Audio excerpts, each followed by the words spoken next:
Well, it's time for my next IDF kit, so let's give it a shot.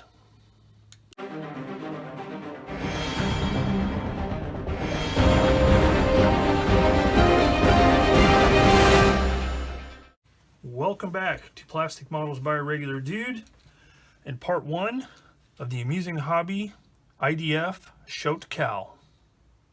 Okay, a couple of things to start.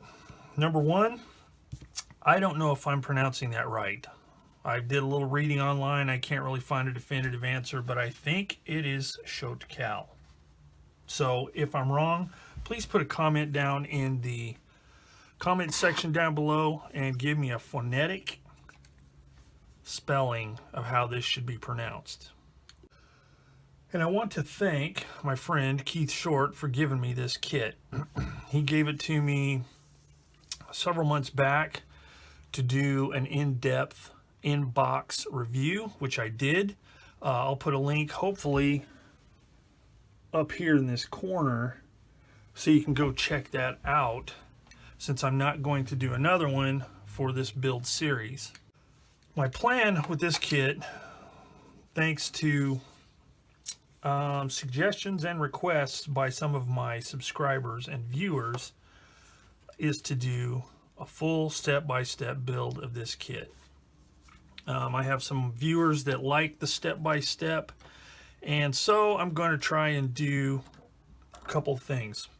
Do a step-by-step build series, and at the end of each part I will do a summary video, which will be much shorter in length, so that way people can choose whether or not they want to see the step-by-step or if they just want to see a summary of what I've been doing since the last time. Another quick note, I am only going to be using one aftermarket part thus far, and I'm waiting on that to come in, and that is a Def Models aftermarket mantlet / mantlet cover, because apparently all of these vehicles had a dust cover on the mantlet. This kit does not include it, so I have ordered one. And as soon as it gets here, I'll throw it in the box, and when I actually get to that part, I'll discuss the part itself. So I think that's good for the preliminaries, and yeah, so let's get cracking on some building. Okay, looks like the first part, the first step, is suspension components. So as always with my step-by-step builds, in the first part of the video, I will demonstrate how I cut the parts off, how I clean them up, how I assemble them. After I show a couple of those, unless I come across something that's really kind of specialized in the way it needs to be dealt with, I'll be doing the cutting and cleaning off camera and just do the assembly on camera. All right, so let us begin with part D14, C19, D15, D16, and the spring. So let's see, D14,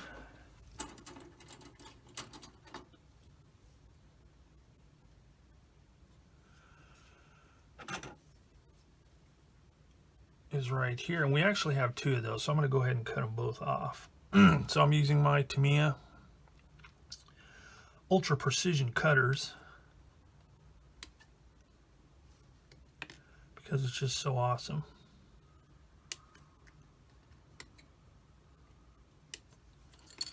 Okay, so there's the two D14s.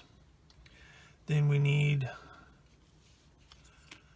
and what I like to do is when there's multiple components and I'm cutting them off and there are right and left parts, it's usually easy to figure out which is which, but I do like to keep them handed on the surface here. So before I get too far, let me zoom in so you can actually see what's going on.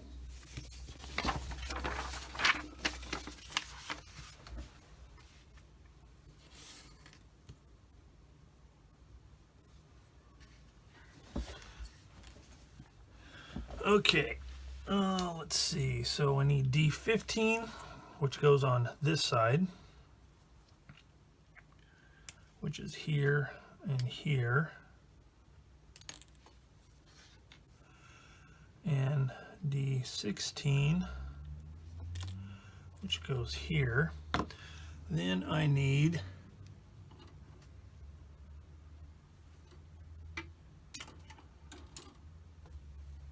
C19, which is here.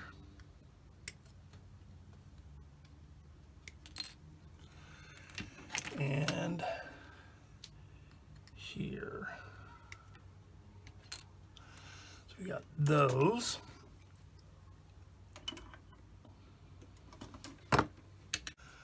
And then there are the springs. So let's clean these parts up. Now, for those of you who watch my videos on the regular, this is old stuff. So if you want to skip, go ahead. This is mainly for any new viewers, beginning modelers, whatever, just to show how I handle things in case people wonder how all this stuff works. So in looking at these parts, well, number one, they're going to be completely behind the wheels, so a lot of ultra detailed cleanup is not necessary. Is that the slacker approach? Yeah, it is, but you got to choose your battles. And for some people, they don't want to go to all the hassle of cleaning up a bunch of parts that aren't even going to be seen. Now, if there's something really bad looking, obviously you're going to want to clean it up. But these parts are going to be encased in this partly, so doing a lot of cleanup, not really that necessary on this. So the main thing I'm going to focus on these two parts is cutting the sprue gates off and making sure those are nice and flush. And then like that.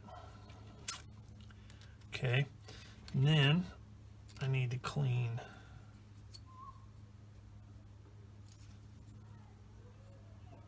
well, you gotta wonder what the difference is in these parts. They're labeled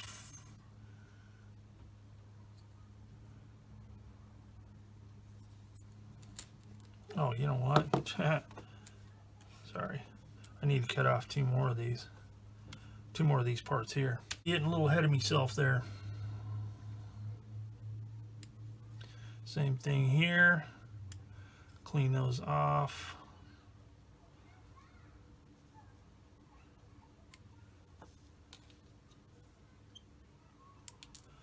And if you want to clean these suckers up, by all means have at it. It's just I'm choosing not to do it because it's stuff that's not going to be seen, as I said a few moments ago. All right, so there's those parts. Now let's get these cleaned off. Again, I'm just getting as close as I can because the closer I get, the less cleanup I'm going to have to do with a sander. Okay, so once I get those cut off, then I want to make sure that there's no, you can barely see a bump right there of residual sprue gate. So I'm just going to sand those things off. Like that. Okay, so that's that part. And then cut these off here. Like that. Same thing. Sand it smooth. Now, something to keep in mind, that just because you can see something here doesn't mean that it's not cleaned off. There's a certain amount of stress onto the plastic that will make it turn kind of white from cutting the parts off. So no need to panic. Okay, so next, these springs go on here like this and this. Those go there like that.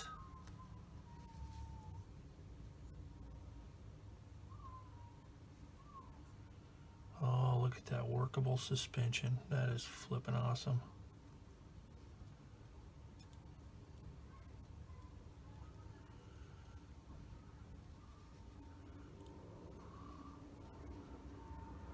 And then this part goes over top. There's 2 pins here, and then the hollow part of the swing arm there, and then there's a couple of small pins there and holes there, so it matches just like that. And then you have your suspension component with workable suspension, which, I mean, I don't know how useful that is. It's kind of cool, kind of spiffy and all, but not really sure how that's helpful. But anyway, so now I'm going to use Tamiya Extra Thin to glue these together. And the way I'm going to do it,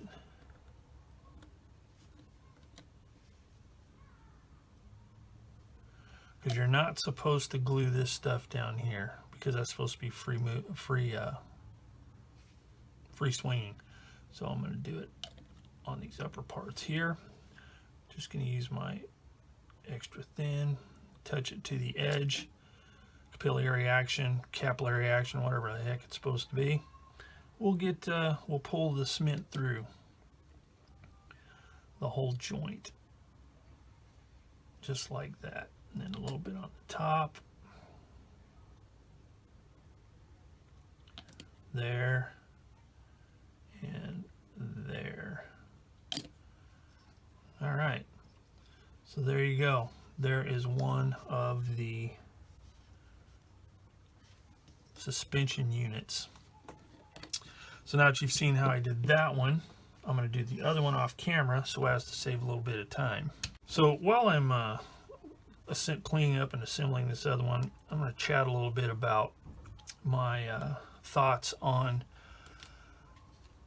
non-visible detail. So my thoughts are these.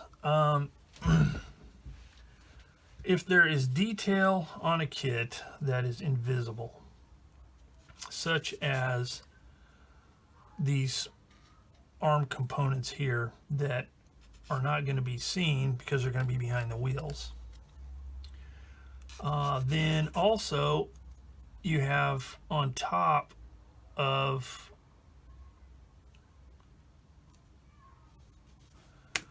these suspension units, there's a seam. I don't know if that seam's supposed to be there. Just judging by the way it's assembled or the way the detail is, I'm going to say it's probably supposed to be there, but let's say it's not. Is it worth cleaning up? I don't know. Is it? That's for the individual to decide, because some people just really don't like having to clean up a bunch of stuff. I'm not really one of those people. I don't mind it if it's visible, but if it's not visible, I don't want to, this may sound lazy, but I don't want to spend the effort and the time on it. And the reason being is I can work on the stuff that really counts and that you can see. So for example, this right here, this seam, if it's not supposed to be there, it's still going to be invisible because there are side skirts on this kit, on this model right here. So pretty much all the suspension and the lower hull is going to be behind these side skirts. So is it really, especially if, you know, if you're kind of, if you don't get a whole lot of modeling time, I get plenty, but if you don't get a lot of modeling time, you might, you know, be the type of person that wants to maximize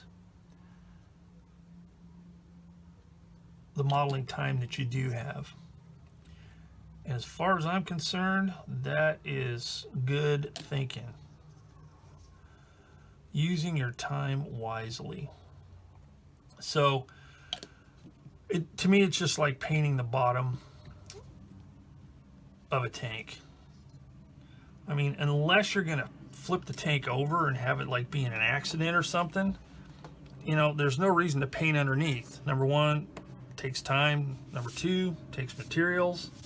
And if it's not going to be seen, there's no problem in leaving it. But if you're the type of person you want to do every last bit of it, more power to you. That's great. And I do that sometimes. Sometimes I don't. This is one of those cases. So that's my thoughts on that. All right, next we want to, those are the A parts. So next I need to cut out the parts for B, suspension units B. So I'm going to set the A's over there so I keep them separate. So I'm going to go ahead and cut all these parts off camera and get those assembled. Okay, now we can glue these together. I've already glued one, and this is the way they go. Large flat piece in the back, which is D14. I'm doing it opposite of the illustration just for ease of seeing what's going on. And then D2, and again the pins go right in the suspension arm holes. A little bit of cement there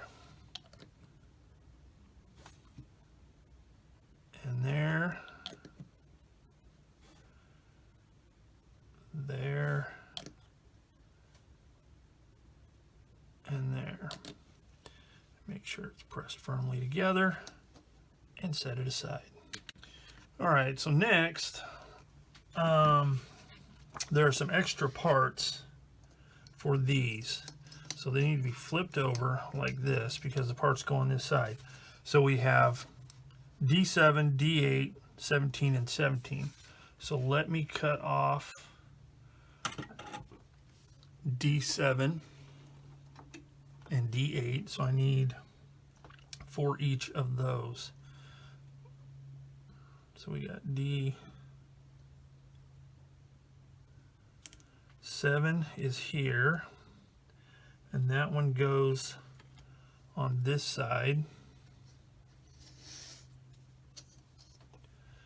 and then D8 goes on this side, and then we need the two D17s, and those are not handed, so they go on either side. It doesn't matter. So cut those off.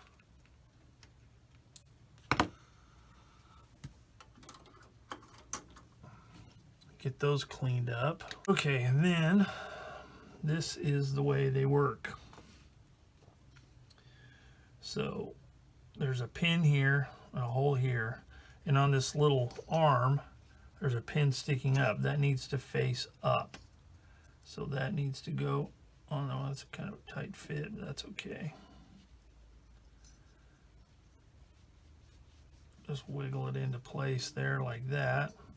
And then this, you have an eyelet here and a pin here.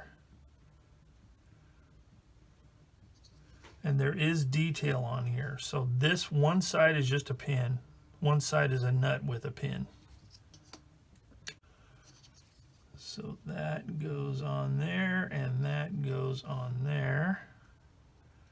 So if you glue this little arm, you don't want to do that until you get this part in place because it is dependent on the length.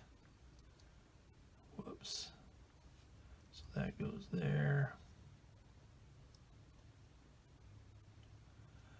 And that goes there. Just like that. And it's a really snug fit. So, I mean, you could get away without even gluing it, but I will glue it. And that's all there is to it. Then this side, same thing. Now I'm putting these in place. Whoops, there's a little bit of a, not that you're going to see it, there's a little bit of flash around an ejector pin mark there. So same thing, pin faces up. Eyelet goes over that pin right there. Then this. Missed a little bit of plastic there. Sprue gate. Okay, so that goes there and that goes there, just like that. So I am going to glue these. I'm not going to rely on friction fit. So there and there. So these suspensions won't work. In looking at it, I don't think it's supposed to be like workable suspension, although it is on those other two parts, but it wouldn't be on this unless you left it unglued, but it doesn't instruct you to do that. I think what it is it's just, since it is somewhat visible, I think it's just to give the accurate appearance. Okay, so there we go. So that is a suspension unit B. So I'm going to go ahead and finish these up and then come back. Okay, so all of these 4 units are complete.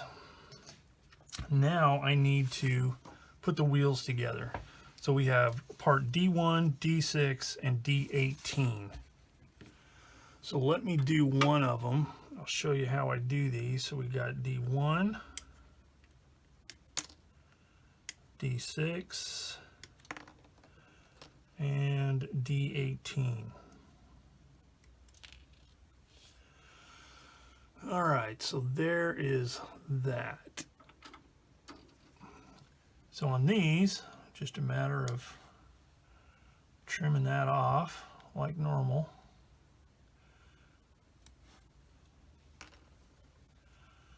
But there's one extra thing I generally do on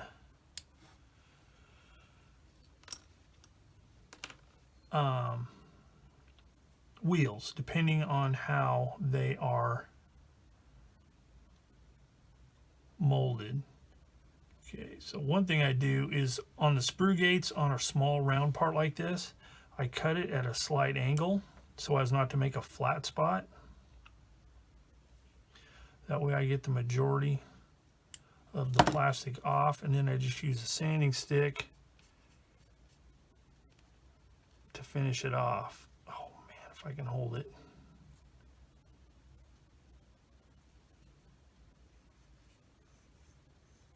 Like that. Okay, so there's that.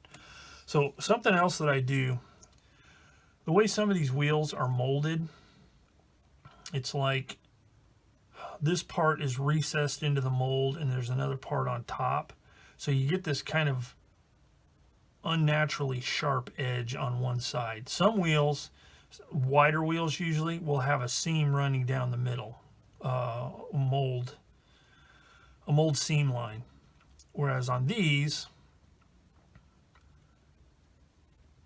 the seam line, even though you can't see it, is right here. So you get this weird sharp edge. So what I like to do is just hit it with a sander or with my hobby knife just to knock it down to where it's not quite so sharp looking, because it just doesn't look right. Because any molded rubber tire / wheel portion is going to have a bit of roundness to it, a bit of a radius. So I do that so that way it's not quite so sharp. Or I can use my sander, same way. Just go around it like that just to knock it down.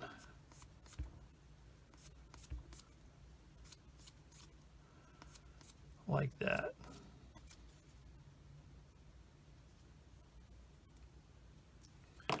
And then depending on if you have, sometimes there'll be like a little bit of a burr around the edge that has to be knocked off. Yes, it can be tedious. That is the bane. This and tracks is the bane of an armor modeler's existence.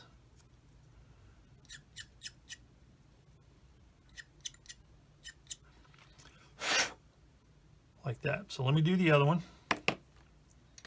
Then once that's done, they can be glued together. Now there is a recess and a raised portion here and a pin. So you put them together like that and they'll stick. But I need to put some cement on them first. Now since I can't get down inside of there with the brush, I am going to use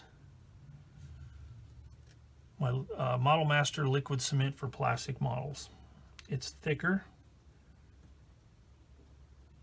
and won't dry or cure or flash off, as people say, as quickly as the Tamiya Extra Thin. That way it gives you time to get everything in place.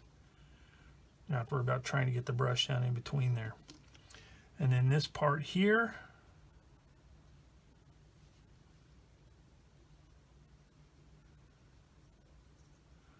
goes on here. And this is the way you do it. So obviously the wheel has two sides, this little flat side and this more conical shaped side. That part goes in like that, and this goes there like that. And put a little bit of cement right here for that cap.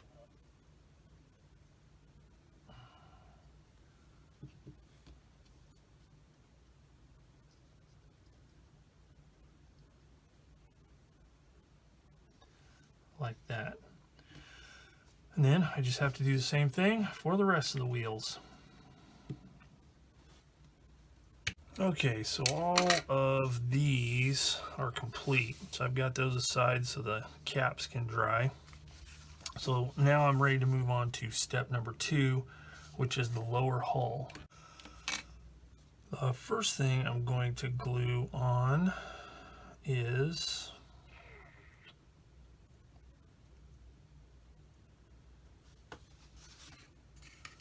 the wheel units. So we've got B on either end and A in the middle. So this one is A, and it's going to go there.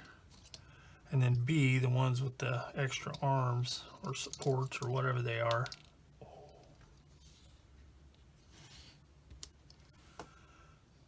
will go on either side.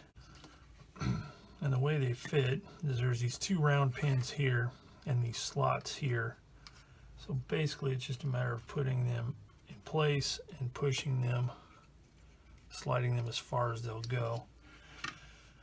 Now for this, I'm going to use the same cement because there's no easy way to get a brush down in there. So some there and there.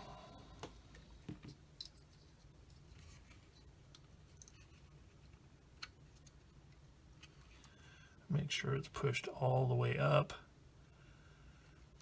and pressed all the way down.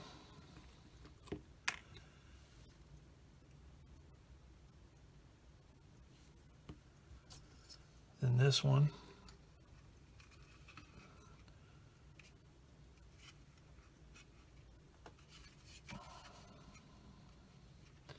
now what I can do is I can put some cement around the edges, some extra thin, but I want to get these in position first.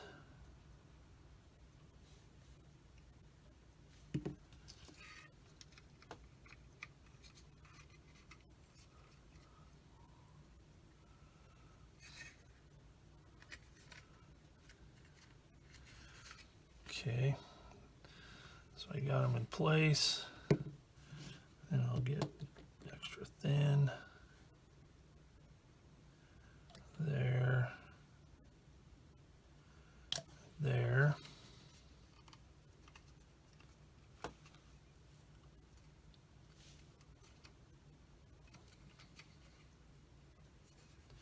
Like that. Same here.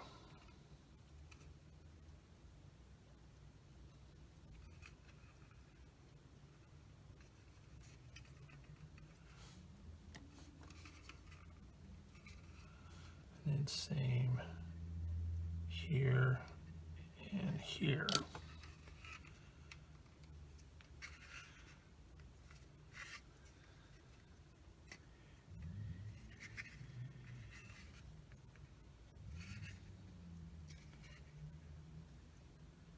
And it looks good. So now I need to flip it over, do the same on the other side. With those in place, I now need to start installing some of these fittings. So we've got A21 goes on this side, so let me cut that one off. A21 goes on this side, A20 goes on the other. So A21.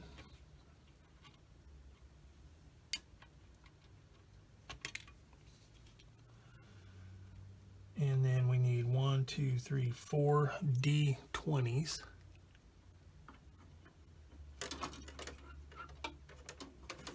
Let's see.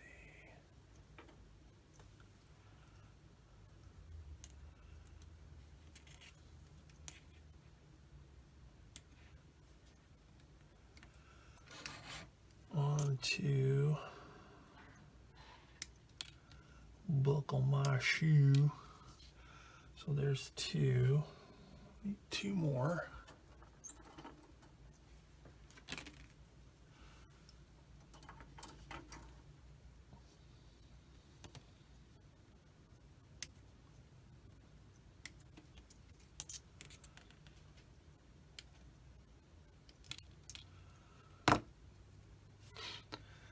And then get those cleaned up.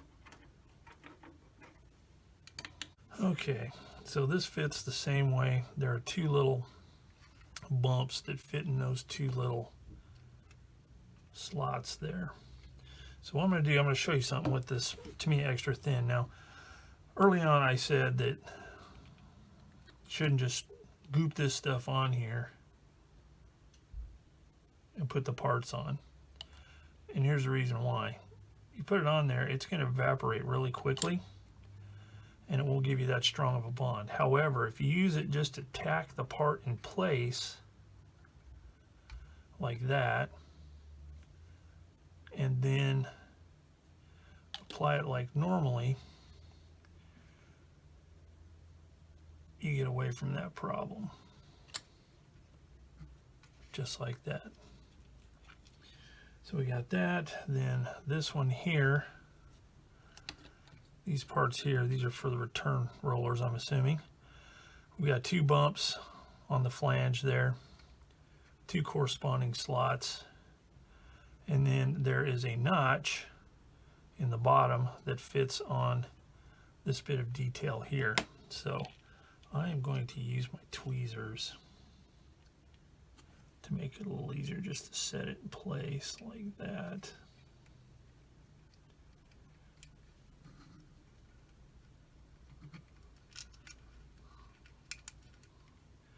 Now, it looks like these little bumps are maybe a little bit long. So on this one, I'm going to hit it with the sanding stick and knock it down a little bit, because I want that flange to fit flush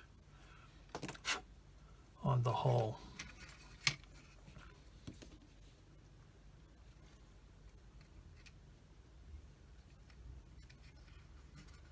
Yeah, see, that's a lot better. Okay, so that's in place. Now I can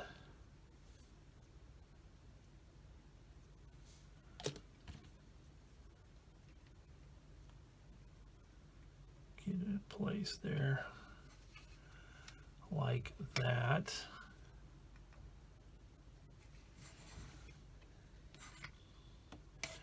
Okay, so I need to do those other 3 there.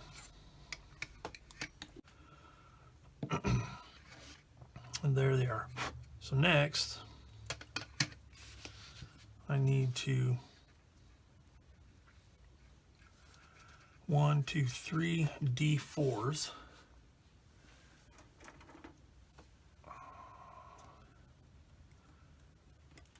One, two, on these parts, there is a little protrusion that fits in that right there. So this one I'm going to be using tweezers for sure, especially just to get it positioned, and then from there I'll tweak it around and straighten it. And I'm going to do the same thing I did a second ago that I showed you. I'm going to tack it in place with the extra thin. Make sure it's pushed all the way up. Make sure it is level and perpendicular to the side plate.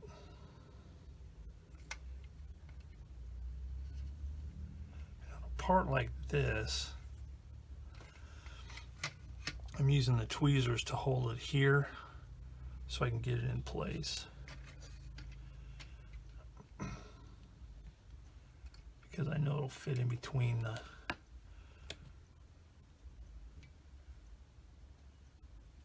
the road wheels. Same thing, fit it like that. Then I slide it down, get it by the flange, get it lined up, make sure it's flat all the way around, make sure it's perpendicular to the whole side plate.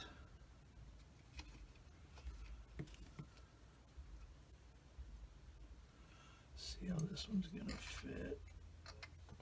So this one I'm gonna grab from closer to the flange, feed it up that way, right up through there. Pretty close tolerance on that one there.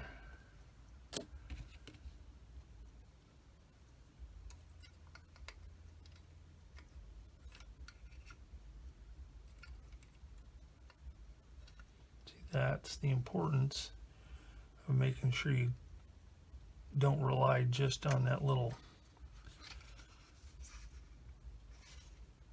bit of tackiness to get it to stick, because when you're monkeying around trying to get it in position, that glue, that cement will dry up.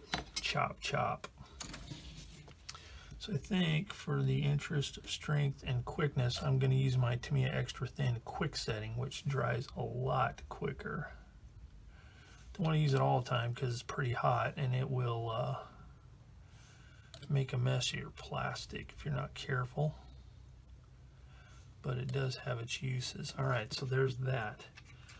So that finishes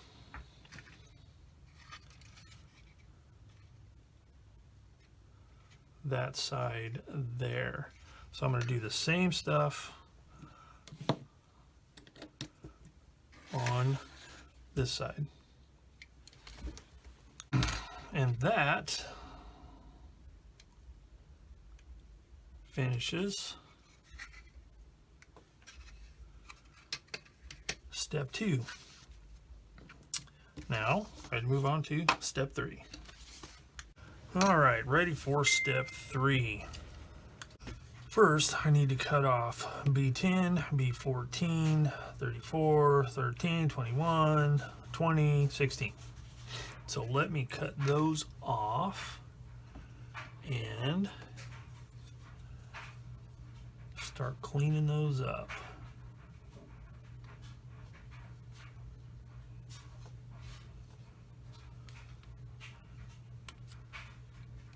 All right, so here we go. So first is B10.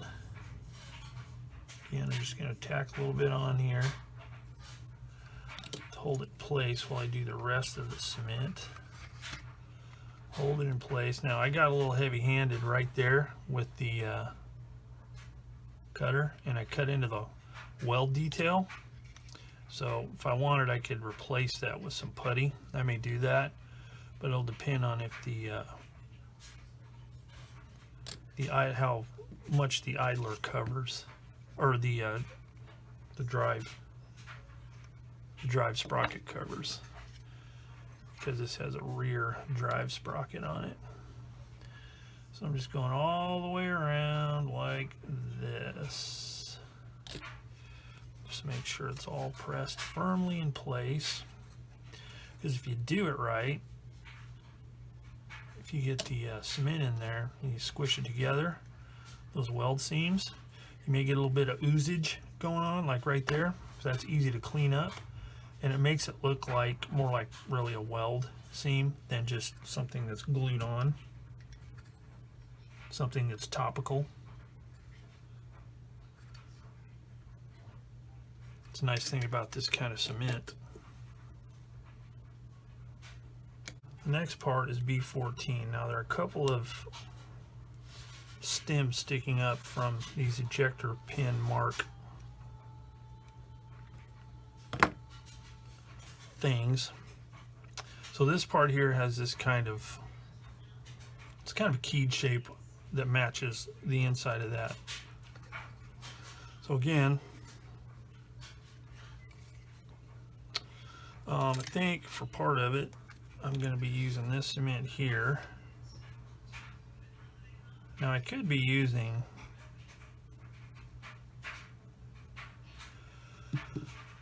there is another type of Tamiya cement. I think it has a white cap. I think there might be an orange cap as well that's thicker that you can use, like I'm using this stuff here. It's what it's designed for, but I don't have any, so I am doing it like this. Again, touch it there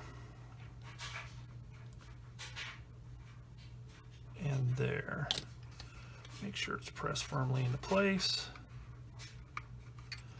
like that. Then B34, which is this one here, and there's a couple of holes here, a couple of locating pins there, and it fits just like that maybe. See, this has got another one of these little partial post things going on. Stuff to look out for. Oh yeah, like that. Okay. Now I don't want it, again, it's not going to be seen, but I don't want it to look like it's one part. It's supposed to have a seam around that, and that's what I want. So again, I'm going to use this cement here, and I'm going to focus on putting it on the inside edge. That way if any squishes out, it'll go towards the inside where it won't be seen, as opposed to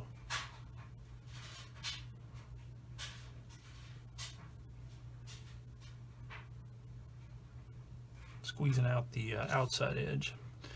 Now for those of you are in the European countries or countries where they have it, I think the equivalent of this would be the Revel Contacta cement. It's got a similar needle type applicator, and looks to be similar in viscosity. It's kind of thick, but not as thick as tube glue, but not as thin as the liquid cements. Alright, so there's that. So the next part is this here. I think this is a tension roller. Maybe. Could be wrong. I was wrong one other time. Put a little bit of cement there. This is the most I've used this type of cement on a kit in a long time. It's just because of the way this stuff goes together. I'm going to look right down the way there and make sure that it is parallel to the wheels, both in the Y and the X axis. I don't know if that's right, but it sounds kind of scientific. All right, next, these two things right here. So these are the two halves of the drive sprocket. Now there's 3 ribs inside of there. One of them is raised, so it fits right there. That way the teeth line up properly. Now I'm going to hit this from the center like this.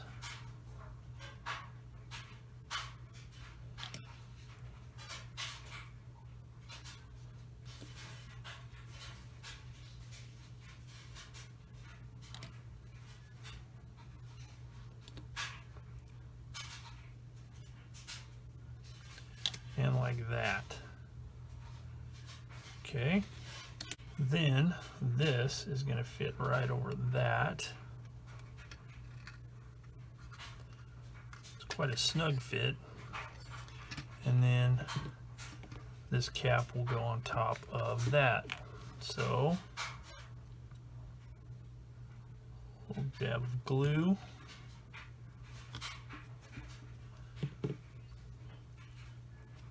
And the part.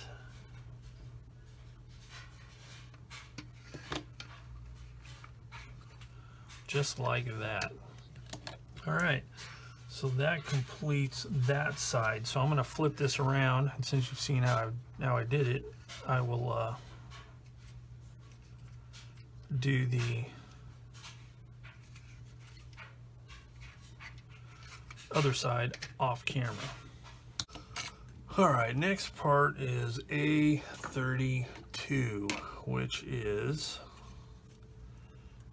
this front plate here. So let's get that prepped. And this fits like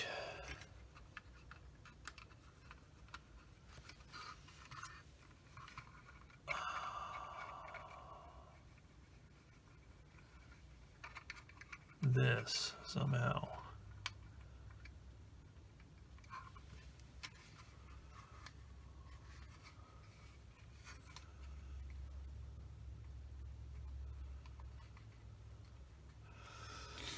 Okay, this is supposed to fit right here like this. This lower part with a little bit of weld detail fits underneath there, but as you can see, it's a bit crooked here, and there's a gap here.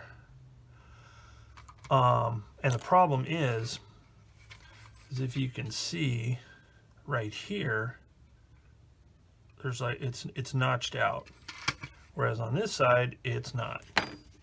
So that is simple enough to fix. Just a little swipe of the knife here, and it's like a bit of flash or something, I don't know, just like that. And then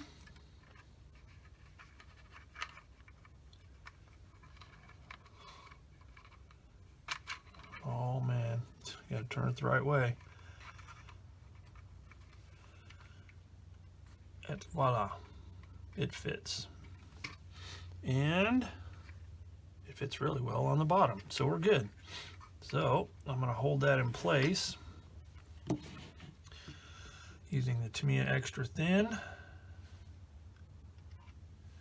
There. And there. Push that, make sure it's bottomed out good. Put some more along the bottom here. Here's a quick note as we're going along here. One thing to make sure of when building stuff like this, because putting the cement right there, it will seep all the way through to the other side most often. And when doing that, make sure that you're holding it in a place where you won't get a fingerprint if it does seep through, because, you know, hold it right here. The capillary action that pulls the cement through the parts is also going to pull it right underneath your finger, and you'll have nice fingerprints, and we don't want that. All right, that's the end of step 3. So step 4 are these I'm going to assume, I don't know what those are, idler adjustments, I think. So let me cut those off. We've got A35, A7, and A18, which goes on this side. So let me get those cut off. These parts are all cut out, cleaned up, and now it's just a matter of putting these on here.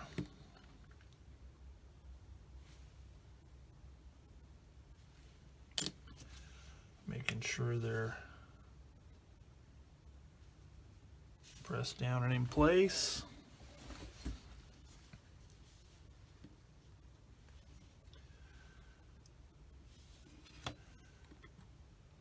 kind of a clever way to do it, to get that detail inside, is mold them as separate pieces. Looks good. And then it goes like this.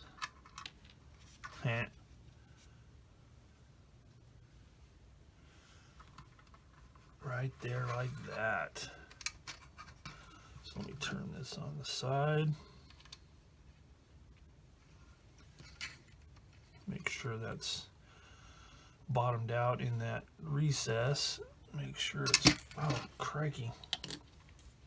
Make sure it is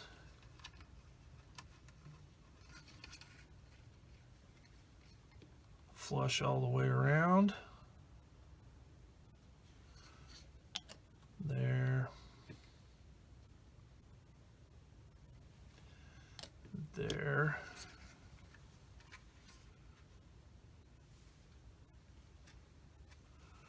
Like that. So now I'll do the other side.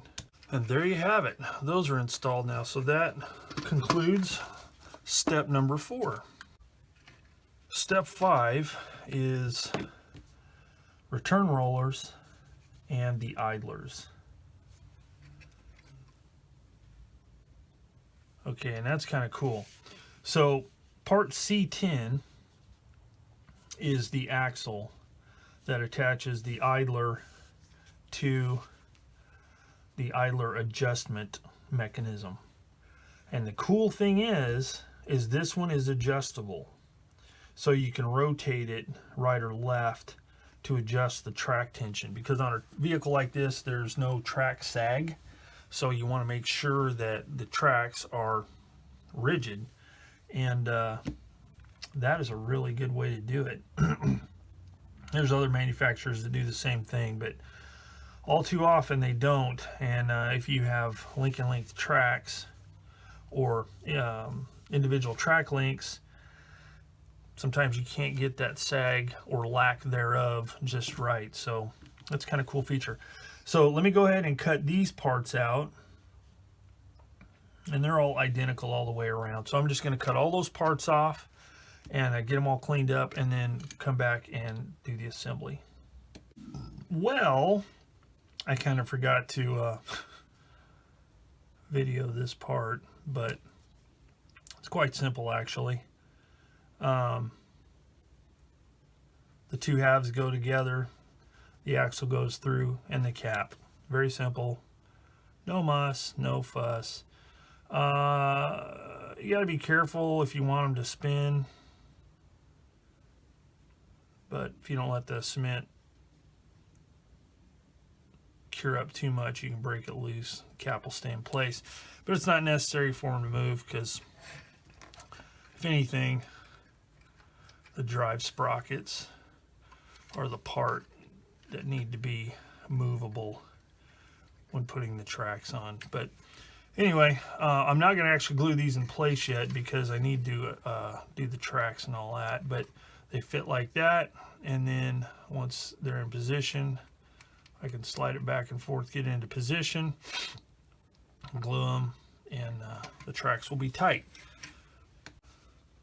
And that is the end of step 5. So step 6 is the tracks. So I think that this is going to be the end of this video here.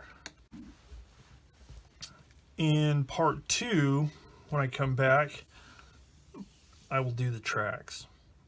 So that's it for part 1. As always, thanks for watching Plastic Models by a Regular Dude. If you have any questions, hints, tips, concerns, any of that kind of stuff, put them in the comments section down below, and I'll get back to you as quick as I can. Also, if you like the video, this is your first time here and you like the video and what's going on here, hit the subscribe button. If you like the video and you're a returning person or fresh person, whatever, hit the like button. I'd appreciate it. And don't forget to check out the inbox review I did of this kit. I'll put a link at the end, and check it out and see, you know, what I thought of the box contents if you so desire. So that's it. Part 1, the amusing hobby, 1/35th scale Shot Kal. As always, thanks for watching, and I will see you all later.